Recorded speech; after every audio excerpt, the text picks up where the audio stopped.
За А, Б, О нь 11 градус. Өөрөөр хэлбэл энэ өнцөг 11 градус. А, С, О нь болохоор 17 градус. Энэ өнцөг нь болохоор 17 градус. Тийм бол Б, О, С өнцгийг болно. Энэ өнцгийг болно гэсэн үг. За эхлээд А, О хоёрыг холбоё. Тэгвэл радиус учраас энэ хоёр тэнцүү байх хэрэгтэй. Ингээд харангууд энэ жижигхэн гурвалжин адил хажууд гурвалжин болно. Адил хажууд гурвалжны суурийн өнцгүүд тэнцүү гэдгээс энд үүсэж байгаа жижигхэн өнцөг бас 17.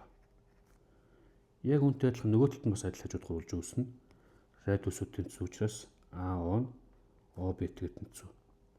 Тэгэхээр дээр нь үүсэж байгаа энэ дуу жижигхэн өнцөг нь 11 градус болчихно. За эндээс өнцөг CAB гэдэг бол 17 дээр нэмэх нь 11 буюу 28 градус гэж гарч ирнэ. За хоёрдугаар өгүүлбэрээс тойрог дээр оройтой өнцгийг багцсан өнцөг гэнэ. Бидний CAB гэдэг өнцөг бол багцсан өнцөг юм байна.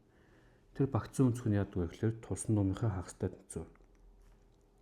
Тэгэхээр тэр багцсан өнцөг маань 28 учраас манай тулсан ном буюу BC номын градусын хэмжээ нь 28-ыг үржих нь 2 буюу 56 градус гэж гарч ирнэ.